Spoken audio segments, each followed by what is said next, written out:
paid for by the other But party's that's not what campaign, he's being Clinton prosecuted campaign, for. use that. I understand that, but I'm just saying this is, you want to talk about weaponization, it's Jim Comey's where it started. After the first... So you're saying no, this is this retribution is about against looking him. at the facts, looking at the law. You mentioned weaponization. I'm saying that's where it all started. Welcome to this week's Sunday marathon of political shows, and we're starting it off with the most miserable in the media, Dana Bash, who couldn't bring down Jim Jordan, not James Jordan. Check out that smile.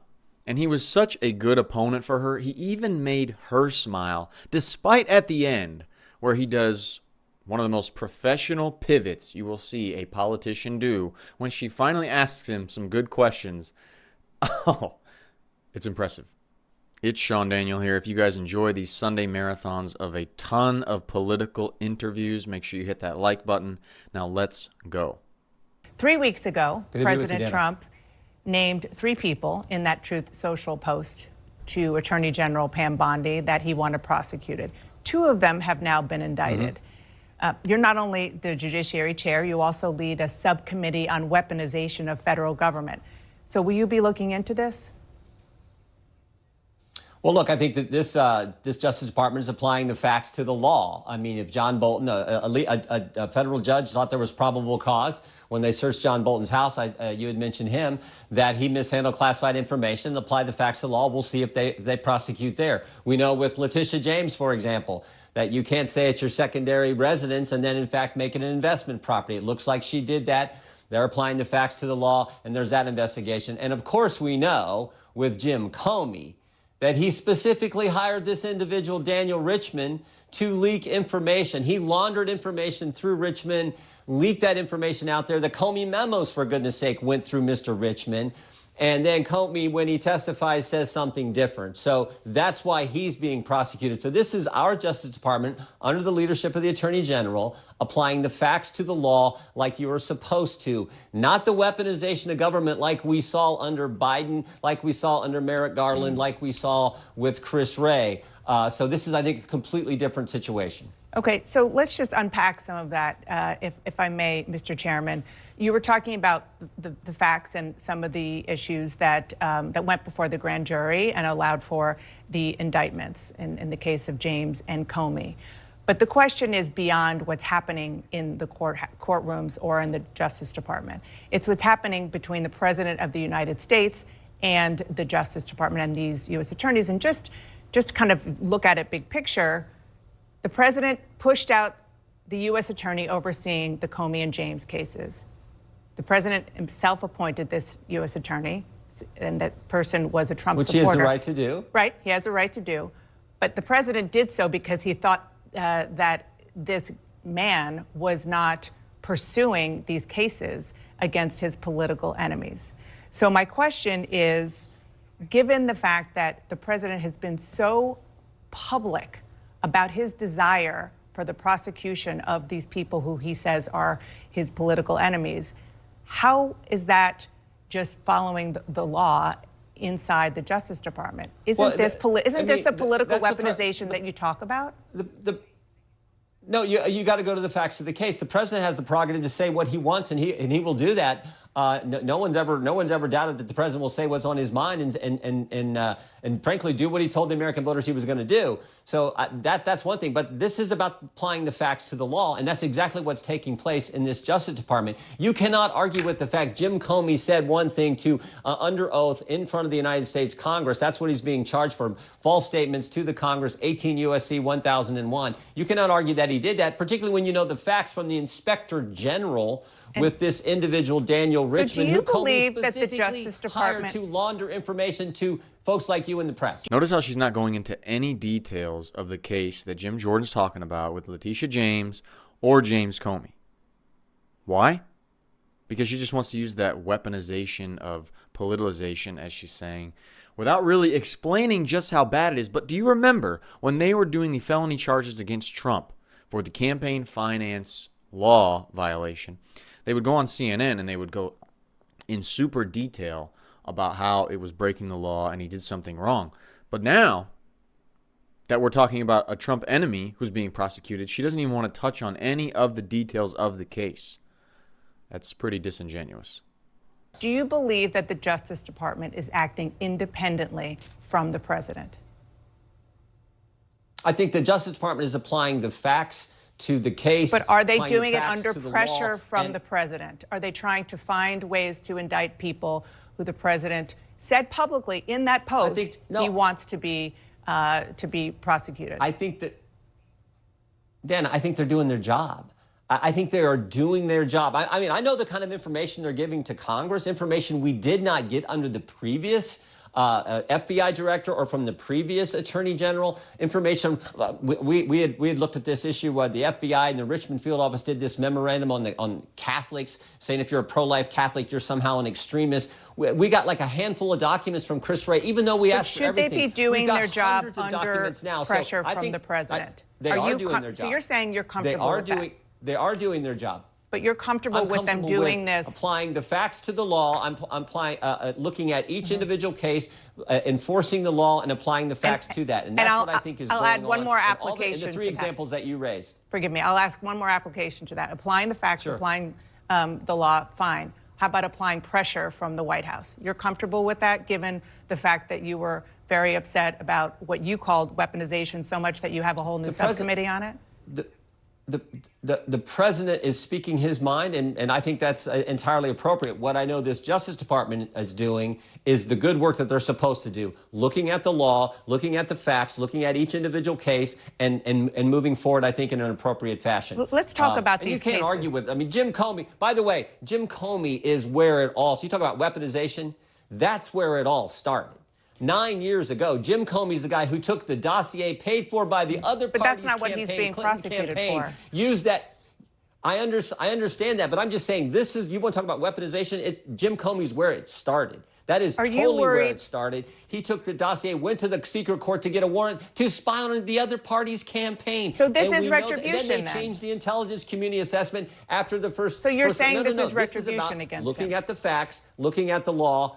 No, I'm just saying Jim Comey, this is, you mentioned weaponization. I'm saying that's where it all started. Well, what I'm saying is happening here is they're looking at the facts and they're applying the law to each individual case. I'll tell you what Jim Jordan can't say.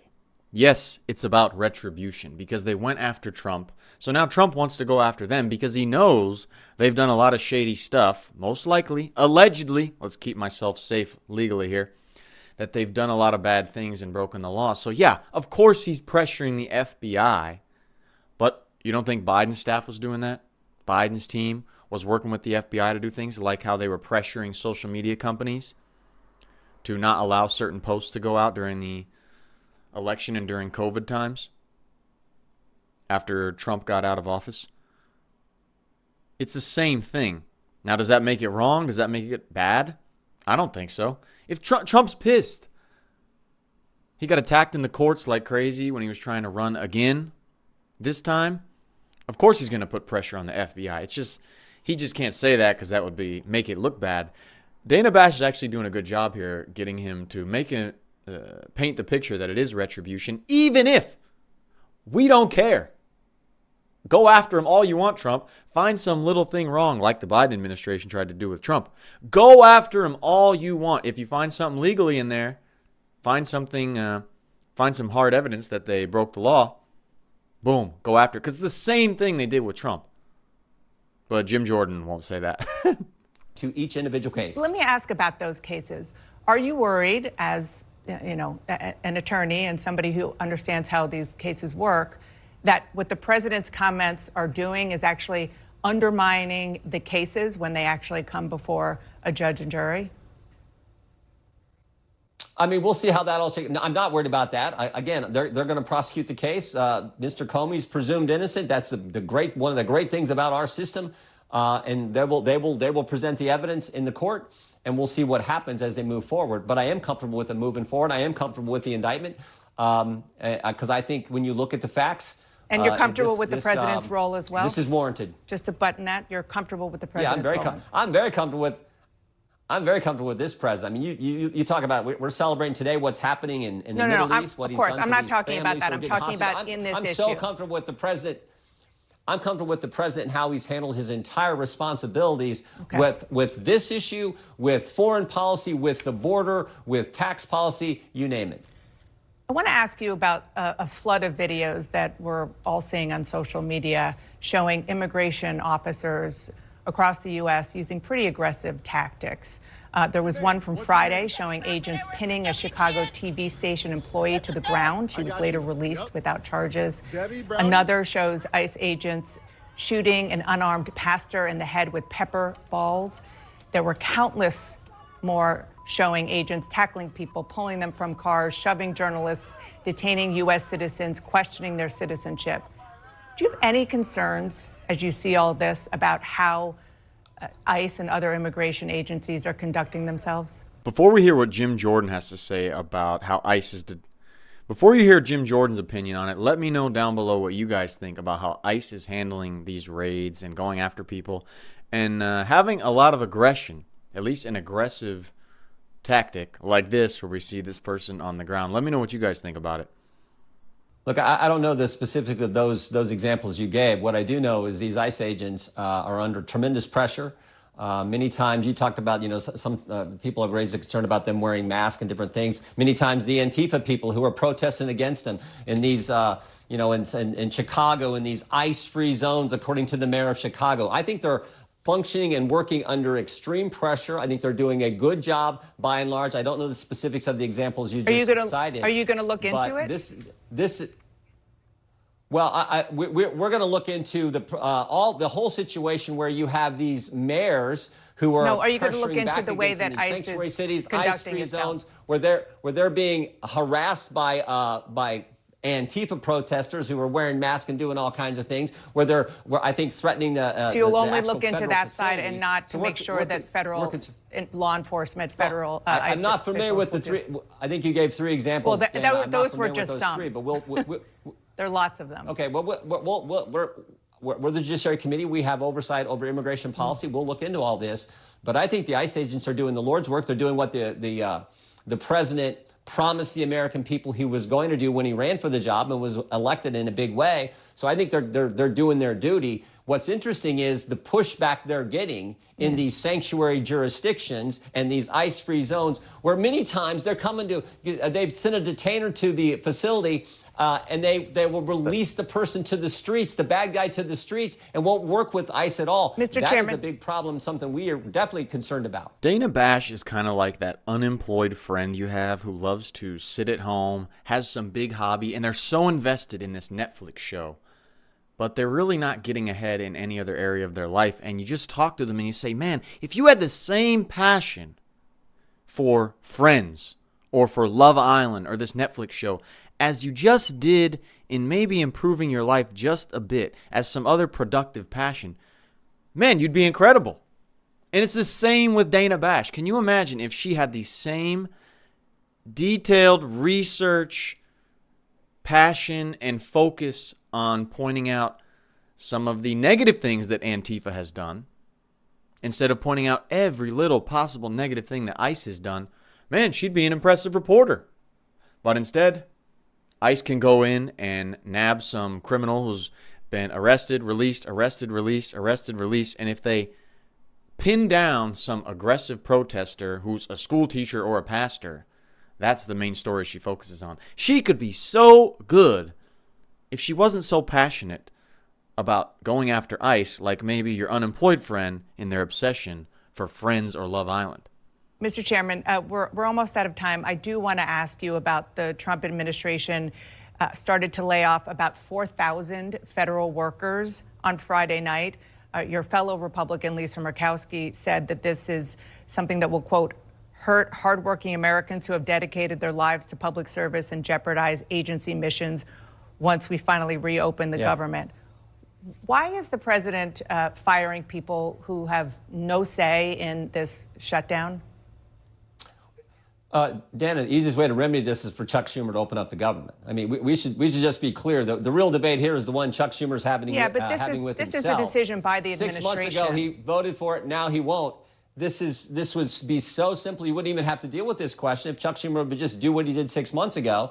But instead, he's hanging around waiting for Saturday. I'd be interested if Chuck Schumer's actually going to show up at this No Kings, anti-Trump, crazy left-wing rally that's going to happen in D.C. So- I think they're waiting for that because So you're okay he's with driven using by this the hard firings left that as a now controls tactic? the party. You're comfortable with using the firing of federal workers as a tactic to try to Well, to the administration, induce the we got a Democrats? $37 trillion debt, and we got Chuck Schumer who won't open the government. What are they supposed to do? So that's the tough situation right now. Thank goodness the president's stepping up and saying we're going to help our troops. I mean, Chuck Schumer says every day gets better for them, thinking totally politically. Well, it's not getting better for the men and women who wear the uniform, and President Trump understands that. It'd be nice if Chuck Schumer and the Democrats understood that and vote for what they voted for just 6 months ago, for goodness sake. That is what you call a professional pivot. He did not answer the question directly at all, even if he makes sense about Chuck Schumer trying to avoid getting a deal done in order to have a massive outrage at this protest coming up so that all the leftists can be pissed. Oh, the whole messaging can be that the government won't open because of Trump, blah, blah, blah. And so Chuck Schumer probably doesn't want a deal to be done. But that was a professional pivot. That is what it takes to be a politician, where she asks you directly, and you give this whole spin around answer, and he didn't even talk about the federal workers. It's Sean Daniel here. Thank you so much for watching. If you want to continue this Sunday marathon with me, check out this video right here where Dana Bash, does she finally ask some good questions to a Democrat Senator, Mark Kelly, who is always on MSNBC and CNN. Check out this video right here. I'm going to watch it and react to it live with you guys. Kind of live, because I don't even know what's going to happen in it. And I'll see you there.